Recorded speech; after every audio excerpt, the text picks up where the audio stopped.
Everyone, स्वागत है आप सभी का मेरे चैनल द डिवाइन टैरो में। कैसे हैं आप सब? उम्मीद करती हूँ सब हैप्पी होंगे, पॉजिटिव फील कर रहे होंगे, पॉजिटिव सोच रहे होंगे। सो आज की जो रीडिंग कर रही हूँ उसका टॉपिक है थर्ड पार्टी और आपके पार्टनर के बीच में इस समय क्या चल रहा है और नेक्स्ट 15 डेज एक्सपेक्टेड क्या है। ठीक है, ये उन लोगों के लिए जो बहुत डेस्परेटली थर्ड पार्टी सिचुएशन में रीडिंग चाहते थे। पहले तो मैं नहीं करना चाहती थी, फिर मैंने सोचा जरूरी नहीं है कि थर्ड पार्टी जो है आप लोगों के लिए वही हो, लाइक कोई ना कोई ऐसे पर्सन जिनके लिए मैं बेसिकली चाहती हूँ कि आप थर्ड पार्टी के बारे में ज्यादा ना सोचें या ज़्यादा ओवर थिंकिंग ना करें। पर बहुत से लोग बहुत ज़्यादा एग्जॉस्टेड रहते हैं कि क्या हो रहा होगा, क्या हो रहा होगा, जिसकी वजह से उनकी नींदें उड़ी रहती हैं, स्ट्रेस्ड आउट रहते हैं। तो उन लोगों के लिए मैं वीडियो बना रही हूँ ताकि आप लोगों को तसल्ली मिल जाए। मे भी हो सकता है कि आपको थोड़ा कुछ कड़वा सुनना पड़ जाए या अच्छा सुनना पड़ जाए। अच्छा बुरा मेरे हाथ में नहीं है, जो कार्ड्स आप लोगों के लिए मुझे बताएंगे मैं वही चीज़ें आप लोगों के सामने रखूंगी। ठीक है, तो अच्छा है बुरा है बस यार हैंडल कर लेना। मैं आप लोगों के लिए नेक्स्ट 15 डेज का वीडियो बना रही हूँ। तो आज जब देख रहे हो ये तब से जिस भी दिन आप वीडियो देख रहे हो, ये कलेक्टिव टाइमलेस वीडियो होगी, जिस भी दिन देख रहे हो उस दिन से 15 दिन आप इसको कैलकुलेट कर लेना। चाहिए तो आप सेव कर लो इस वीडियो को, चाहिए तो आप अपने कहीं प्लेलिस्ट में से सेव करके रखो ताकि आप 15 डेज में बीच बीच में से देखते रहो। अगर आप भूल जाओ तो हो सकता है कि वो भी ध्यान से निकल जाता है, तो आप इसे सेव कर सकते हो और 15 डेज के भीतर देख सकते हो। आपको आइडिया लग जाएगा कि एग्जैक्टली क्या हो रहा है। ठीक है, सो लेट्स स्टार्ट। जल्दी से अपने पार्टनर का ध्यान करें। यूनिवर्स मुझे बताएं थर्ड पार्टी और इनके पार्टनर के बीच में इस समय क्या चल रहा है और आगे नेक्स्ट 15 दिनों में क्या एक्सपेक्टेड है।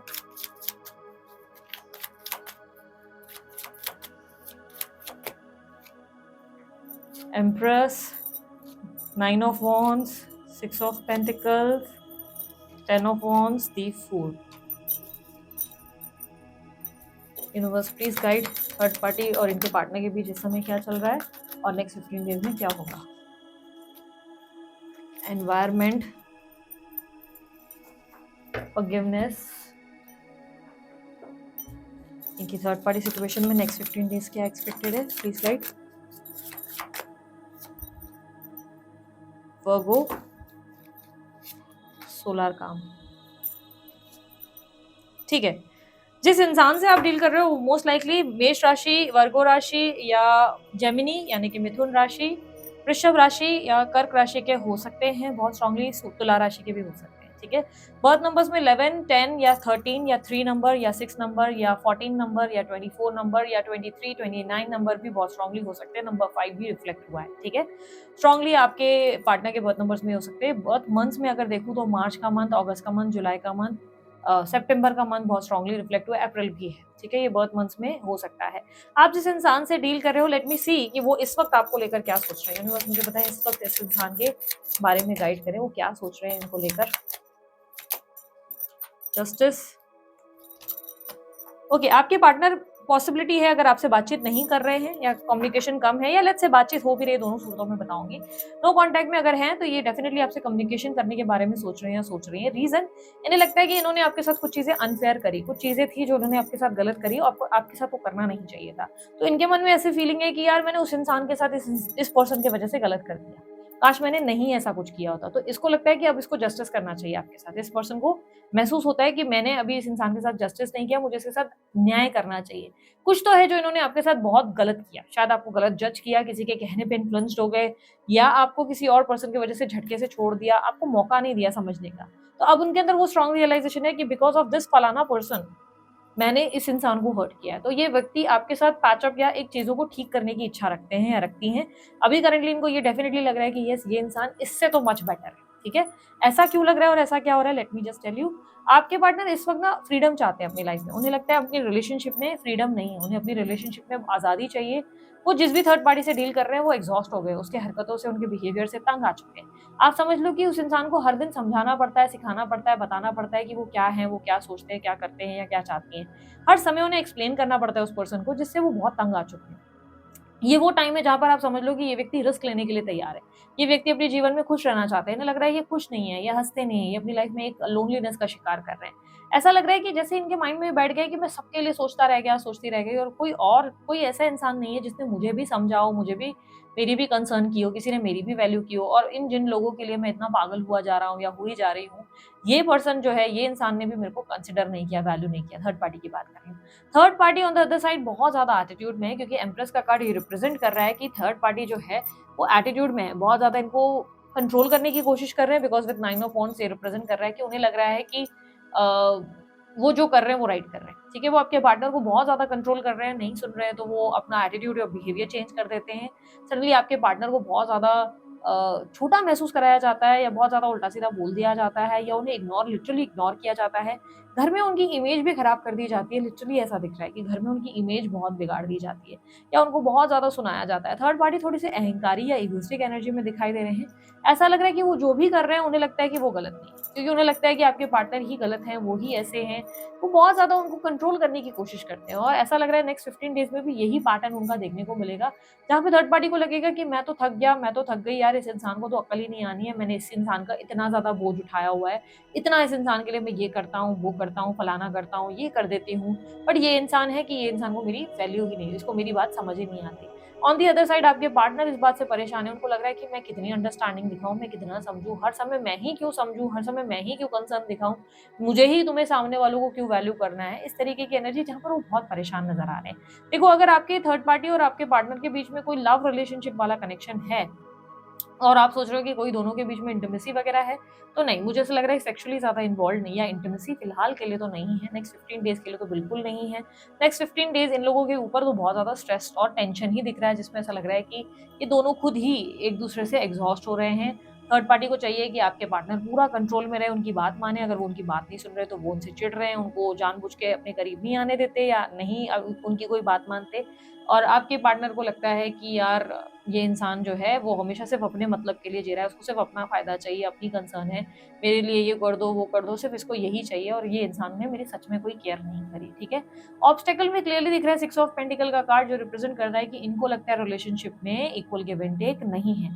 ये बात आपके पार्टनर को भी महसूस होती है, ये थर्ड पार्टी को भी महसूस होता है कि ये जिस रिश्ते में या जिस भी कनेक्शन में है, इसमें इक्वल सम्मान नहीं है। इक्वल सम्मान नहीं है यानी कि एक-दूसरे को रिस्पेक्ट नहीं दी जा रही। एक पर्सन कर रहा है, दूसरा वैल्यू नहीं कर रहा है, दूसरा कर रहा है तो पहला वाला वैल्यू नहीं कर रहा है। उन्हें लग रहा है कि इस रिलेशनशिप में ना कोई हैप्पीनेस है, जो भी रिश्ता है, जो भी कनेक्शन है, मेबी ये उनके दोस्त हो सकते हैं। उन्हें लग रहा है कि वो एक तरफ़ा ही निभाया जा रहा है, 2 तरफ से 2 गुरु नहीं सँभाले जा रहे हैं और कहीं न कहीं ऐसा भी हो सकता है कि अगर आपके पार्टनर कहीं मैरिड हैं और आप किसी मैरिड पर्सन से डील कर रहे हैं, तो इनके पार्टनर इनके इन-लॉज़ से ज़्यादा परेशान हैं, बिकॉज़ इनके पार्टनर आपके पार्टनर से तो है ही, बट साथ ही अपने इन-लॉज़ से भी एग्ज़ॉस्टेड हैं, क्योंकि यहाँ पे आपके पार्टनर का दान-धर्मी एटीट्यूड थर्ड पार्टी को बिल्कुल पसंद नहीं आ रहा। उन्हें लग रहा है वो दान-धर्म कर रहे हैं और गलत जगह बहुत ज़्यादा पैसे दे रहे हैं या गलत जगह लोगों की हमेशा सहायता करते रहते हैं, जब देखो इनको उनको समझना होता है और ये अपने सेल्फ रिस्पेक्ट को वैल्यू नहीं करते या नहीं करती, उनको ऐसा फ़ील हो रहा है, जिससे ये बहुत अपसेट है। इन्हें लगता है कि ये अपनी लाइफ के डिसीजन बहुत गलत लेते हैं और ये सँभालते-सँभालते अब थक चुके हैं। कहीं न कहीं ऐसा लग रहा है 9 ऑफ कप्स के साथ आपके पार्टनर और आपके थर्ड पार्टी के बीच में 9 ऑफ कप्स के साथ ऐसा दिख रहा है कि सॉलिट्यूड की एनर्जी आएगी, जहाँ पर दोनों अपने-अपने में खुश रहना प्रेफ़र करेंगे। हालाँकि दोनों मुझे कंप्लीटली खुश नज़र नहीं आ रहे हैं। मुझे ऐसा लग रहा है कि आपके पार्टनर फिर भी अपनी आज़ादी को चुनेंगे। उन्हें लगेगा कि मुझे फ्रीडम चाहिए, मैं इस रिश्ते से, इस तरीके की कैद से, इस जेल से तंग आ चुका हूँ या आ चुकी हूँ, मुझे इससे निकलना है, बस मैं नहीं हैंडल कर पा रहा और बहुत ज़्यादा। और on the other side third party इस बात से अपसेट रहेगी। थर्ड पार्टी को बहुत गुस्सा रहेगा या लड़का-लड़की जो भी है ये थर्ड पर्सन, हो सकता है ये इनकी फैमिली वाले हैं, जो इनसे चिढ़ते रहेंगे और जिनको ऐसा लगेगा कि यार, ये इंसान मेरी बात नहीं मान रहा है, तो इस इंसान में बहुत ज़्यादा प्रॉब्लम्स हैं। मतलब वो इंसान सड़ता, इनसिक्योर होता हुआ, चिढ़ता हुआ ही नज़र आएगा नेक्स्ट 15 डेज़ थर्ड पार्टी में। बहुत ज़्यादा चिड़चिड़ा, इरिटेशनपन ही रहेगा। घमंड, अहंकार बहुत ज़्यादा रहेगा, अपनी कोई गलती महसूस नहीं होगी, उल्टा ऐसा लगेगा जैसे आपके पार्टनर को जितना नीचा दिखा सकते हैं, उतना नीचा दिखाया जाएगा। जितना कम फ़ील करा सकते हैं, उतना कम फ़ील कराया जाएगा और उनको बताया जाएगा कि हमेशा ये कितना कर देते हैं और सामने वाला जो आपका पार्टनर है, वो तो उनके लिए कुछ करता ही नहीं या करती ही नहीं। हमेशा वो ही उनको सँभालते नज़र आए हैं, ऐसी उनको फीलिंग दी जाएगी। यहाँ पर वर्गो और सोलर काम के साथ ये रिप्रेज़ेंट कर रहा है कि वर्गो की एनर्जी में मोस्ट लाइकली आपके थर्ड पार्टी रहेंगे, जिन्हें लगेगा कि मैं बहुत ज़्यादा अंडरस्टैंडिंग, केयरिंग और गिविंग पर्सन हूँ, मैं बहुत ज़्यादा लविंग एनर्जी हूँ। अब ये वर्गो राशि वालों के लिए मैं नहीं बोल रही, ठीक है? ये कार्ड्स रिप्रेज़ेंट कर रहे हैं सिचुएशन को, ठीक है? यहाँ पर ऐसा लग रहा है कि एक पर्सन बहुत केयरिंग होने की कोशिश कर रहा है, एक पर्सन बहुत कंसर्न्ड है दूसरे पर्सन को लेकर कि ये एक्सपेंसेस को कंट्रोल नहीं है, ये अपनी लाइफ़ को ठीक से सँभाल नहीं रहा है या सँभाल नहीं रही, ये बहुत केयरलेस है और मुझे इसकी लाइफ़ को ठीक करना है, मुझे इसकी ज़िंदगी में हक है, मुझे सब बेहतर करना है। यानी कि ज़बरदस्ती उनके जीवन को ठीक करने की या उन्हें ट्रैक पे लाने की, जैसे कोई छोटा बच्चा है, बिगड़ गया है और उसको ये सीधा करने का इन्होंने ज़िम्मेदारी उठाई हुई है, ऐसा लग रहा है थर्ड पार्टी की तरफ से। ऐसा लग रहा है थर्ड पार्टी को लगता है कि मुझे बिगड़े हुए बच्चे को ठीक करना है, जबकि वो बोल रहे हैं कि यार, मैं ऐसा ही हूँ, यू हैव टू एक्सेप्ट मी, यही मेरी पर्सनैलिटी है, यही मेरा नेचर है, तुम मुझे सारे टाइम कंट्रोल या रिस्ट्रिक्ट नहीं कर सकते, तुम मुझे मेरे हाथ बांध के मुझे खाना नहीं खिला सकते, मुझे भूख नहीं है तो नहीं है, तो मुझे ज़बरदस्ती फीड नहीं कर सकते। आपके पार्टनर अपनी जगह बहुत राइट जा रहे हैं, ऐसा लग रहा है जैसे कि वो परेशान हैं रोज़मर्रा की इन चीज़ों को देख-देख के, और थर्ड पार्टी को लग रहा है कि वो जो कर रहे हैं वो सही जा रहे हैं। थर्ड पार्टी के अलावा आपके पार्टनर की एनर्जी के सोलार काम जहाँ पे एक पीक एनर्जी को रिप्रेजेंट कर रहा है, जहाँ पे उन्हें लग रहा है कि enough is enough, now I want my own space. यहाँ पे आपके पार्टनर बोल रहे हैं मुझे मेरी स्पेस चाहिए, बस हो गया, मैंने जितना समझना था, जितनी अंडरस्टैंडिंग, जितना किसी के कंट्रोल में रहना था, मैं रह चुका हूँ या रह चुकी हूँ, बस enough is enough, I don't want any control. अब मेरे को नहीं चाहिए कि कोई मुझे सिखाए कि मुझे क्या करना है क्या नहीं करना है। आई एम जस्ट डन, और मुझे बस अपनी आज़ादी प्यारी है। वो अकेले घूमना चाहते हैं, अकेले एंजॉय करना चाहते हैं, और उन्हें इन सब हरकतों को देखकर ऐसा लगता है कि जान मानो शायद उन्होंने आपके साथ कुछ गलत कर दिया जो उनको नहीं करना चाहिए था। बिकॉज़ उन्हें अंडरस्टैंडिंग अगर कोई दे रहा था या कोई स्पेस दे रहा था, तो वो आप दे रहे थे, कहीं हद तक आप समझने की कोशिश कर रहे थे, और उन्हें लग रहा है कि कहीं न कहीं आज वो जो भुगत रहे हैं, जो भी चीज़ें उनके साथ हो रही है, ये इनका चुना हुआ कर्मा ही है जो फेस कर रहे हैं। एनवायरनमेंट एंड फॉरगिवनेस की एनर्जी रिप्रेजेंट कर रहा है कि आपके पार्टनर कहीं न कहीं आप दोनों के बीच के किए गए मनमुटाव को लेट गो करना चाहते हैं। ऑन द अदर साइड इस एनवायरनमेंट से ये एग्जॉस्टेड है, ये फिलहाल के लिए इस सिचुएशन से बाहर निकलना चाहते हैं, इस रिश्ते से बाहर निकलना चाहते हैं, और आपको इसलिए देखा जा रहा है क्योंकि आप बेटर ऑप्शन हो। ठीक है, इस बात को ध्यान में रखना, आप इस समय बेटर ऑप्शन हो, आप बेटर पर्सन हो। ऐसा नहीं लग रहा है कि आपको इमोशनली सिलेक्ट किया गया है कि नहीं नहीं I love this person so much और मैं इस इंसान के बिना नहीं रह सकता, नहीं। इन्हें लग रहा है कि as of now you are the better option, because आप अंडरस्टैंडिंग हो, आप कनेक्टेड हो, आप इन्हें समझते हो, तो you are the much better person. Emotional involvement यहाँ पर मुझे दूर दूर तक नहीं दिख रहा है। ऐसा नहीं लग रहा है कि व्यक्ति इमोशनली आपको चूज कर रहे हैं या चूज कर रही हैं। ऐसा लग रहा है जैसे ये व्यक्ति आपको सिर्फ इसलिए चूज कर रहे हैं बिकॉज उन्हें लग रहा है कि आप उन्हें अच्छे से समझते हैं, संभालते हैं। उन्होंने शायद जल्दबाजी में आपको डिस्कनेक्ट करके सबसे बड़ी बेवकूफ़ी की। ये कहीं ना कहीं उनका कर्मा ही है जो मुझे दिख रहा है कि ये फेस कर रहे हैं। इस समय आपको क्या करने की जरूरत है?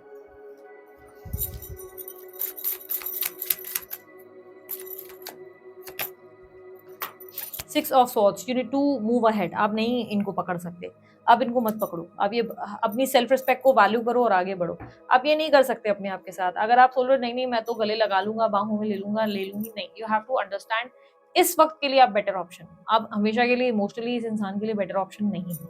इट्स लाइक कि जब भी उनको वहां अंधकार दिखेगा, वहां डार्कनेस दिखेगी, उनको आप ज्यादा बेटर पर्सन लगने लगोगे। लेकिन जब भी उनको वहां लगेगा कि अच्छा वहां पे कोई कंट्रोल नहीं कर रहा है और वहां पे सब उनको बहुत समझ रहे हैं, या लेट्स से कोई सेलिब्रेशन है, चीजें अच्छी हो रही हैं, तो ये वहां नजर आ जाएंगे। तो आपने जो है ना, आप एक समझ लो आपका चैरिटी का वर्क चल रहा है। जैसे आप इनको एज ए चैरिटी की तरह देख सकते हो कि ये व्यक्ति आपको चैरिटी केस समझते हैं, या आप मान लो आपने जैसे कोई एनजीओ खोला हुआ है, और जब भी इनकी लाइफ में प्रॉब्लम होगी आपके पास आके खड़े हो जाएंगे या खड़ी हो जाएंगी, और आपको अंडरस्टैंडिंग दिखाने की कोशिश करेंगे, बोलेंगे कि अंडरस्टैंडिंग बन जाओ, मेरे को वो लव दो, कंसर्न दो। जैसे ही दूसरी तरफ भी वो चीजें मिलना शुरू हो जाएंगी, आपकी वैल्यू खुद ब खुद ही कम कर दी जाएगी। सडनली आपको ज्यादा वैल्यू करना बंद कर देंगे, आपको एज एन ऐसे बिहेव करेंगे जैसे आप कोई डोरमैट हो, आपके साथ ऐसा बर्ताव किया जाएगा।